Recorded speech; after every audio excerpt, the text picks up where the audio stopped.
Hey there!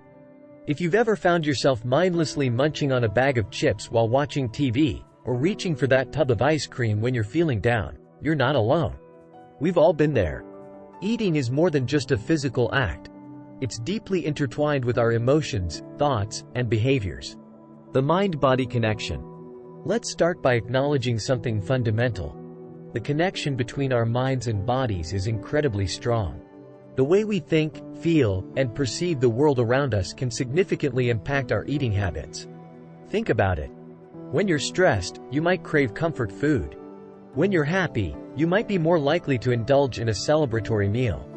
These are just a couple of examples of how the psychology of eating plays out in our daily lives. Emotional eating.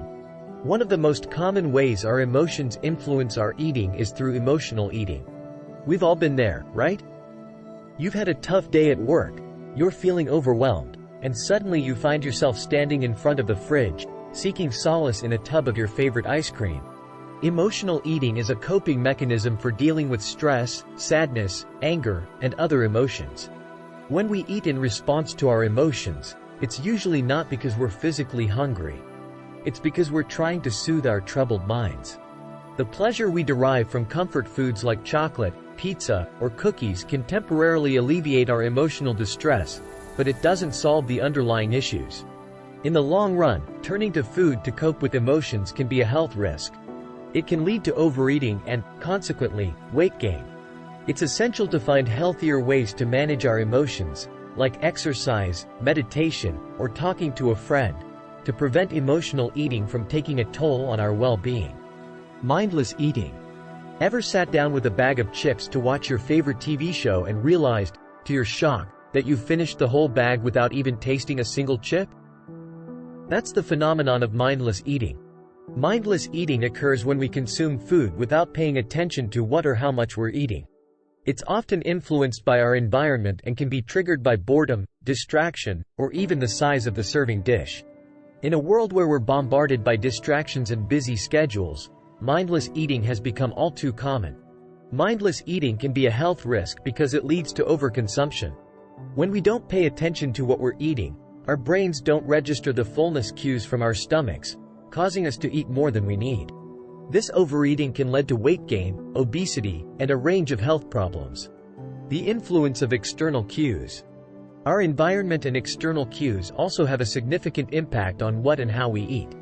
Think about how the smell of freshly baked cookies can make your mouth water, or how the sight of a beautifully presented dish can enhance your dining experience. The psychology of eating is closely tied to how our senses and surroundings influence our food choices. Food marketers and restaurants understand this well, using various tactics to entice our taste buds.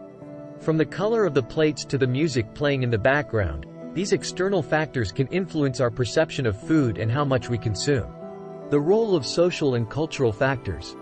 Eating is a deeply social activity, and our culture plays a significant role in shaping our food choices. Family traditions, social gatherings, and cultural norms can all impact our eating habits.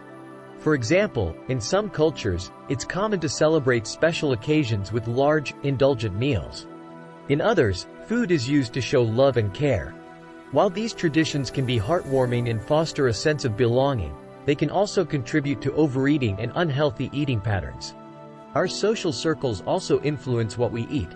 If your friends and family enjoy frequent fast food outings, you're more likely to follow suit. The desire to fit in and be accepted can lead to making food choices that aren't in line with your health goals. Cravings and food addiction.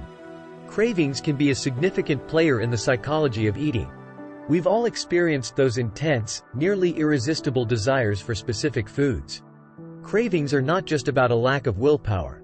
They often have a biological and psychological basis. Cravings can be triggered by the release of feel-good chemicals in our brains, such as dopamine, which are associated with pleasure and reward. When we eat foods that satisfy our cravings, we experience a temporary high, reinforcing the behavior. This cycle can lead to a pattern of overconsumption and even addiction to certain foods, which is often referred to as food addiction. Food addiction, especially to highly processed and sugary foods, can be a significant health risk. It can lead to weight gain, obesity, and a host of related health issues, including diabetes and heart disease. How can we overcome the psychology of eating? Understanding the psychology of eating is the first step in making positive changes to our food habits. Now, let's talk about how we can navigate these psychological influences and make healthier choices. Mindful eating. Pay attention to the flavors, textures, and smells of your food. Eat slowly, savor each bite, and listen to your body's hunger and fullness cues. When you're present in the moment, you're less likely to overeat. Emotional awareness. When it comes to emotional eating, recognize your emotions and their triggers. Instead of turning to food for comfort, explore alternative ways to cope with stress, such as deep breathing, yoga, or talking to a friend. Understanding the source of your emotions can help you make healthier choices. Portion control. Be aware of the serving sizes and portion distortion, especially when dining out. You can ask for smaller portions or share dishes with a friend to avoid overeating. Controlling portion sizes is a great way to manage calorie intake. Create a supportive environment. Surround yourself with people who support your health goals. If your social circle often indulges in unhealthy eating, communicate your intentions and seek their support in making better choices together. Moderation. It's essential to understand that no food is inherently bad. It's all about moderation. You can enjoy your favorite treats occasionally but within reasonable limits. Depriving yourself can lead to cravings and overindulgence. Reading labels can help you make informed choices and avoid hidden sugars, unhealthy fats, and excessive additives. Seek professional help. If you struggle with emotional eating or food addiction, don't hesitate to seek help from a healthcare professional or a registered dietitian. They can provide guidance and support tailored to your needs. Thanks for watching and stay healthy.